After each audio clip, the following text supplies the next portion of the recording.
Hello everyone, welcome to my channel. तो चलिए हम अपने आज के जीके जीएस की सीरीज को स्टार्ट कर लेते हैं। फर्स्ट क्वेश्चन है हमारा, which of the following places is known as the grape capital of India. तो देखो, कौन सा ऐसा प्लेस है जिसे ग्रेप कैपिटल ऑफ इंडिया के नाम से जाना जाता है। तो हमारे पास जो देखो ऑप्शन नंबर 1 नासिक, ये हमारा करेक्ट आंसर हो जाएगा। ठीक है, इसे ही ग्रेप कैपिटल ऑफ इंडिया के नाम से जाना जाता है। अब देखो ये नासिक है कहाँ, तो ये नासिक है हमारा महाराष्ट्र, मुंबई में। ठीक है, तो ऑप्शन नंबर 1 हमारा करेक्ट हो जाएगा। और थोड़ा सा अगर मैं एक्स्ट्रा एडिशनल इन्फॉर्मेशन की बात करूँ, तो जैसे कि यहाँ पे हम देख सकते हैं, सिटी ऑफ पर्ल्स यानी कि मोतियों का शहर, ये कहा जाता है हैदराबाद को। उसके बाद है सिटी ऑफ लेक यानी कि झीलों का शहर, ये कहा जाता है उदयपुर को। ऑरेंज सिटी, संतरा नगरी, ये कहा जाता है नागपुर को। ठीक है, और ये अंगूरों के लिए भी फेमस है, जस्ट हमने अभी बात की। और लैंड ऑफ लीची, ठीक है, यानी कि लीचियों की भूमि, यानी कि लीची के लिए कौन सी जगह फेमस है, तो ये हमारा हो जाएगा मुजफ्फरपुर, जो कि बिहार में स्थित है। नेक्स्ट है सिटी ऑफ नवाब, यानी कि नवाबों का शहर, ये है लखनऊ। और सिटी ऑफ वीवर्स यानी कि बुनकरों का शहर, ये कहा जाता है पानीपत को, जो कि है हरियाणा में। ठीक है, तो आप ये सारे एडिशनल फैक्ट याद रखेंगे। ठीक है, नेक्स्ट क्वेश्चन पे चलते हैं। नेक्स्ट क्वेश्चन है हमारा, match the following UNESCO sites and the sites they are located in. तो देखो हमें यहाँ पे कुछ इन्फॉर्मेशन दी हुई है और हमें इसे मैच करना है। तो देख लेते हैं। एलोरा केव्स, तो एलोरा केव्स जो है, एलोरा की गुफाएं, ये है महाराष्ट्र में। ठीक है, तो हमारा ए का आंसर हो जाएगा 4। ठीक है, तो देख लेते हैं ए का आंसर 4 कहाँ है। देखो ए का आंसर 4 सिर्फ इन दोनों में ही है, बाकी हम थोड़ा सा ऑप्शन के मेथड से भी चलेंगे। देखो यहाँ हमें पता है कि ए का आंसर 4 है, तो इसमें 1 है फर्स्ट वाले में और फोर्थ वाले में 2 है, तो हम इसको कट कर देंगे। यानी अब हमारे पास सिर्फ 2 ही ऑप्शन बचते हैं आंसर के लिए। ठीक है, तो एलिमिनेशन टेक्निक से हमें क्या होगा कि हम एक सही आंसर पर पहुंच पाएंगे। तो चलो दूसरा ले लेते हैं, सन टेम्पल। तो सन टेम्पल ये कहाँ है हमारा, तो ये है उड़ीसा में, कोणार्क का सन टेम्पल है ना, तो यानी कि बी का होगा 1। ठीक है, तो हमने देख लिया ए का 4 है और बी का 1 है। ठीक है, तो देखो बी का 1 हमारा किस में है, हमारे पास 2 ऑप्शन है, तो बी का 1 है हमारे पास ऑप्शन नंबर 3 में, तो हमारा ऑप्शन नंबर 3 ही करेक्ट आंसर हो जाएगा। फिर भी हम सारा मैच कर लेते हैं। देखो एलोरा केव्स ये हो जाएगा हमारा महाराष्ट्र में, सन टेम्पल है ना, तो कोणार्क का सन टेम्पल ये हो जाएगा हमारा उड़ीसा में, और केवलादेव नेशनल पार्क ये है हमारा राजस्थान में, और मोन्यूमेंट ऑफ हम्पी, तो हम्पी ये है कर्नाटक में। ठीक है, तो ये सारे आप याद रखेंगे। ठीक है, वैसे इसमें तो हमें सही बताना था, बट वैसे आप ये चारों याद रखेंगे कि चारों जगह कहाँ पर स्थित है। ठीक है, तो चलो नेक्स्ट क्वेश्चन पे चलते हैं। नेक्स्ट क्वेश्चन है हमारा, the Kakrapar atomic power station is located in which of the following state. तो देखो ये जो Kakrapar atomic power station है ना, ये कहाँ पर है, तो बेसिकली ये है गुजरात में। ठीक है, कहाँ है हमारा गुजरात, ऑप्शन में ऑप्शन नंबर 2 में हमारा गुजरात दे रखा है, तो गुजरात हमारा करेक्ट आंसर हो जाएगा। ठीक है, और ये गुजरात में सूरत और ताप्ती जो नदी है ना, सूरत और ताप्ती नदी, इनके आसपास ही ये स्थित है। ठीक है, तो ये आप याद रखेंगे। नेक्स्ट क्वेश्चन पे चलते हैं। नेक्स्ट क्वेश्चन है हमारा, who among the following was the chairman of the committee that recommended including a new part of fundamental duties in the constitution of India. तो देखो सीधी सी बात है, हमें यहाँ पे एक उस कमिटी के बारे में बताना है जिसके तहत फंडामेंटल ड्यूटीज़ को हमारे कॉन्स्टिट्यूशन में शामिल किया गया। ठीक है, तो देखो ये जो हमारी कमिटी थी ना, ये थी स्वर्ण सिंह समिति। ठीक है, तो अब जो स्वर्ण सिंह समिति है कमिटी, तो ये हमारा ऑप्शन नंबर 2 करेक्ट हो जाएगा। तो देखो स्वर्ण सिंह समिति की सिफारिश पर ही ना हमारे कॉन्स्टिट्यूशन में 11 फंडामेंटल ड्यूटीज़, मौलिक कर्तव्य को ऐड किया गया था। ठीक है, और ये जो हमारा फंडामेंटल ड्यूटीज़ है इसको लिया गया है रूस से, आप ये भी याद रखेंगे। ठीक है, नेक्स्ट क्वेश्चन पे चलते हैं। नेक्स्ट क्वेश्चन है हमारा, which of the following book is not written by Ruskin Bond. अब देखो इसमें से ऐसी कौन सी बुक है जो रस्किन बॉन्ड के द्वारा नहीं लिखी गई है, तो देख लेते हैं। ऑप्शन में the room on the roof, ये तो लिखी गई है। द ब्लू अम्ब्रेला, ये भी लिखी है रस्किन बॉन्ड ने।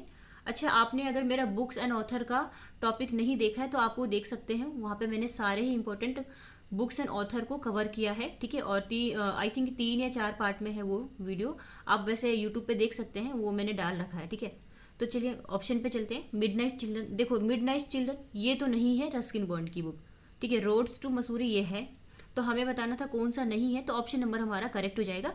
मिडनाइट चिल्ड्रन ये रस्किन बॉन्ड की बुक नहीं है, ठीक है। तो ये बुक है किसकी, तो ये बुक है एक फेमस पर्सनैलिटी सलमान रुश्दी की, क्योंकि ये भी चर्चे में रहते हैं और इनकी बुक भी बहुत ज़्यादा पूछी जाती है।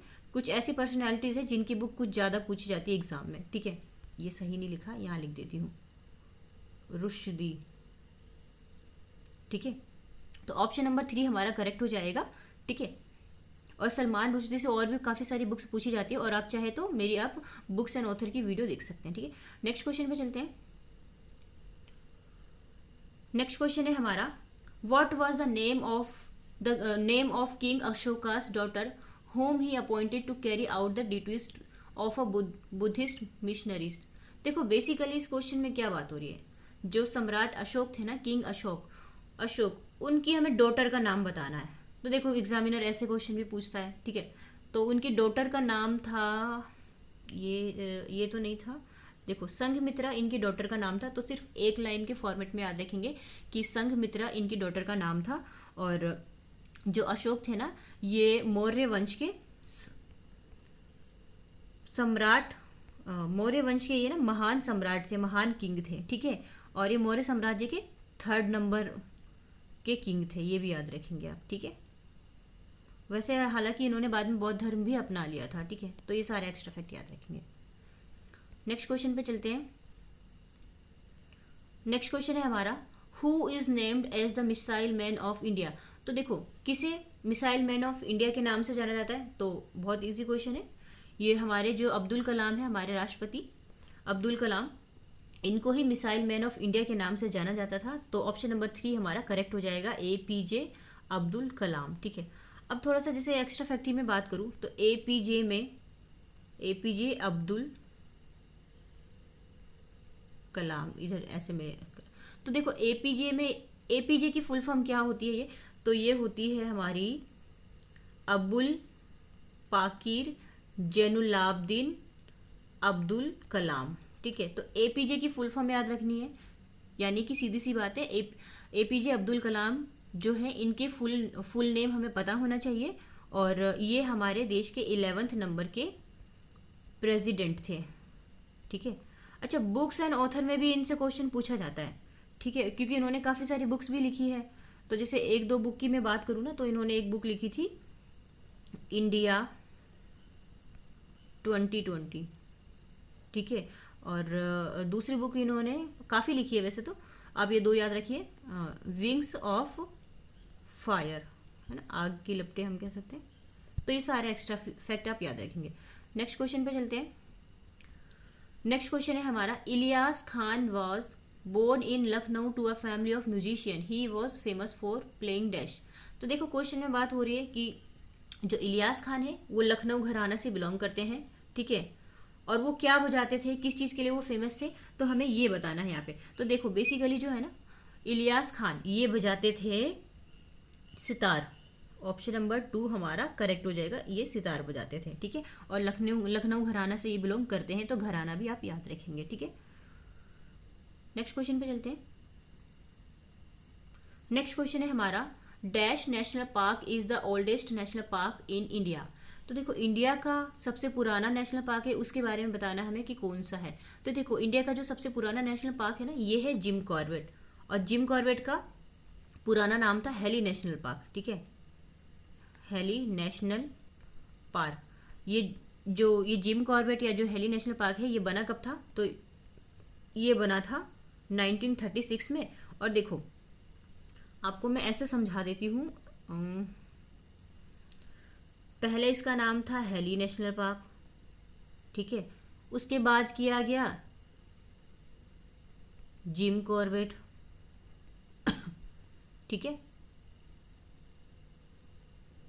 फिर उसके बाद फिर से नाम चेंज करके इसका किया गया राम गंगा नेशनल पार्क, ठीक है, राम गंगा नेशनल पार्क। तो देखो इसका कितने बार नाम चेंज हुआ है। पहले इसका हेली नेशनल पार्क नाम था, फिर जिम कॉर्बेट नेशनल पार्क, फिर रामगंगा नेशनल पार्क, ठीक है। और बना कब था ये? 1936 में। कहाँ पर है ये?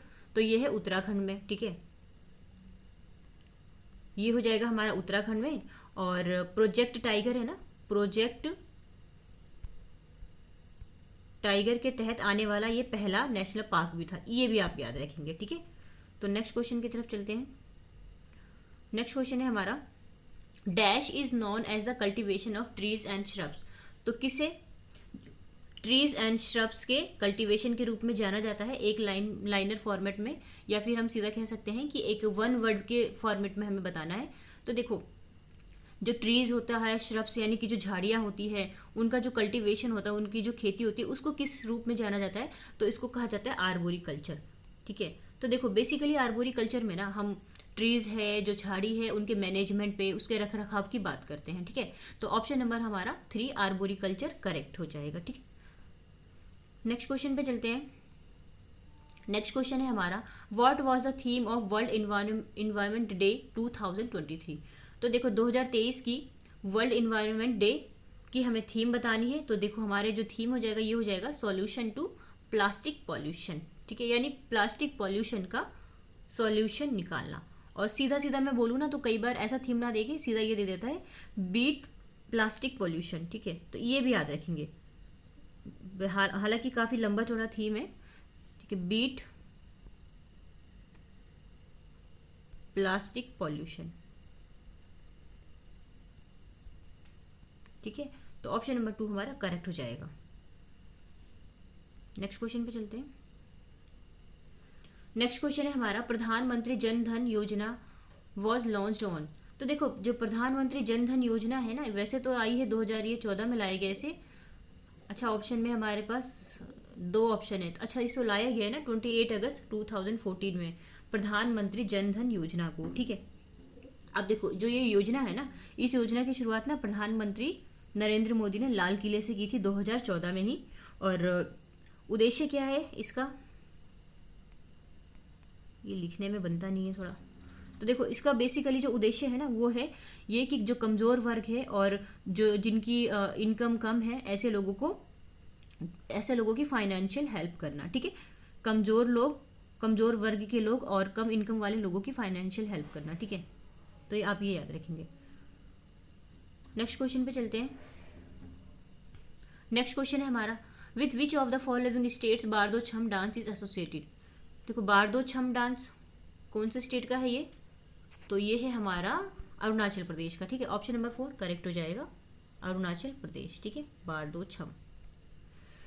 नेक्स्ट क्वेश्चन पे चलते हैं। नेक्स्ट क्वेश्चन है हमारा, in which of the following states is the Bharhut stupa situated. देखो भरहुत स्तूप ये है कहाँ? तो देखो जो भरहुत स्तूप है ना, वो है हमारा एमपी में। एमपी है हमारा ये ऑप्शन नंबर 4, मध्य प्रदेश में है भरहुत स्तूप। और बेसिकली ना ये एक बौद्ध स्तूप है, ठीक है। ये याद रखेंगे कि ये एक बौद्ध स्तूप है, ठीक है। ऑप्शन नंबर 4 हमारा करेक्ट हो जाएगा। नेक्स्ट क्वेश्चन पे चलते हैं।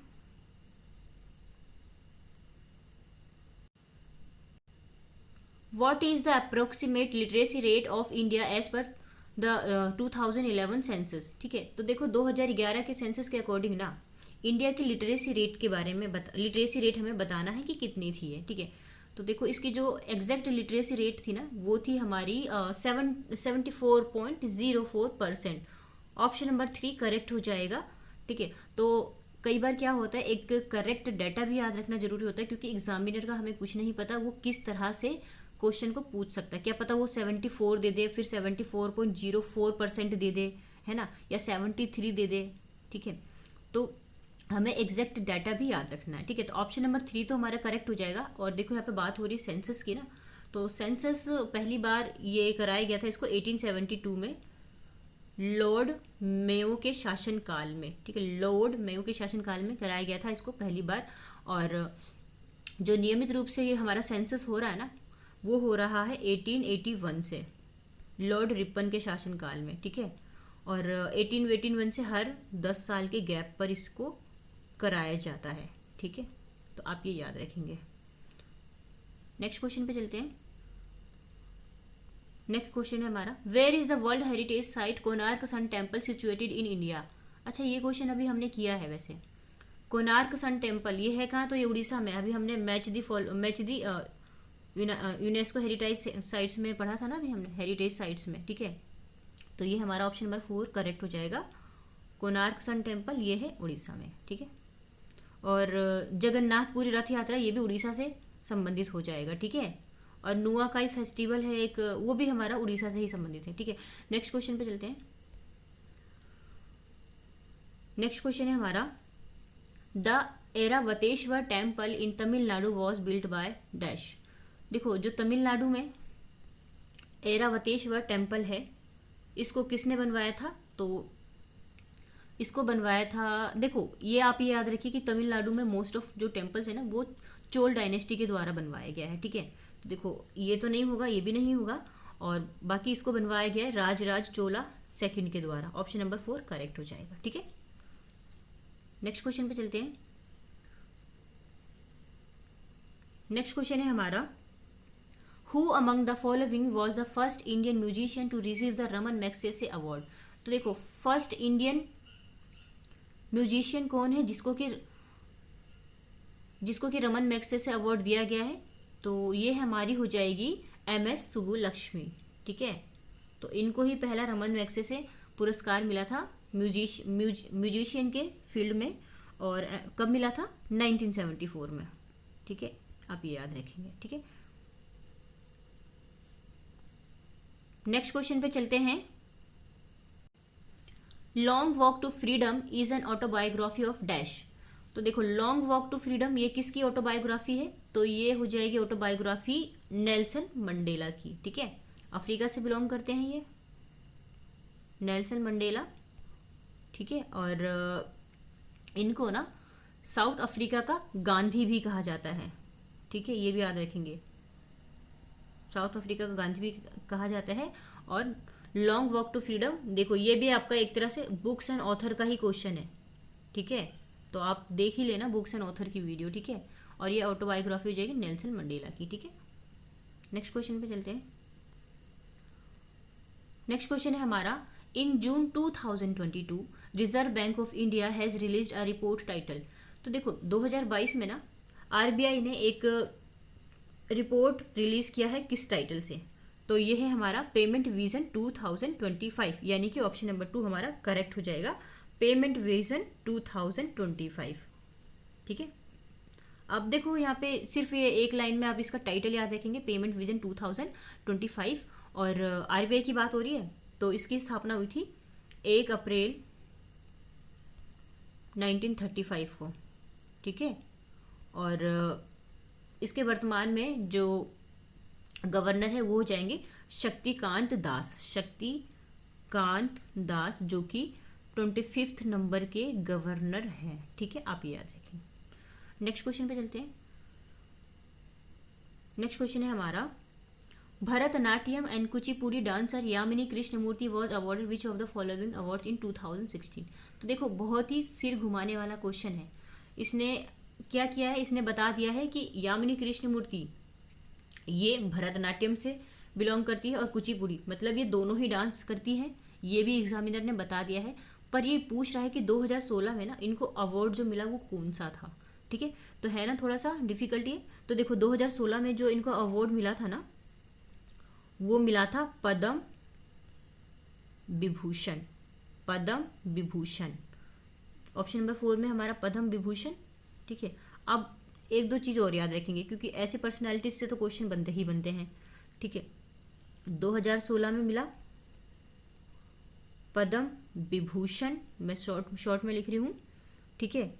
फिर इनको मिला है 2001 में पद्म भूषण, और 1968 में इनको मिला था पद्म श्री, ठीक है। याद रखेंगे पद्म विभूषण, पद्म भूषण, पद्म श्री, और ये ईयर है कब मिला है इनको, ठीक है। तो ये याद रखेंगे। नेक्स्ट क्वेश्चन पे चलते हैं। So thank you so much, हमने 20 क्वेश्चन की सीरीज़ को कंप्लीट कर ली है। तो मिलते हैं नेक्स्ट वीडियो में।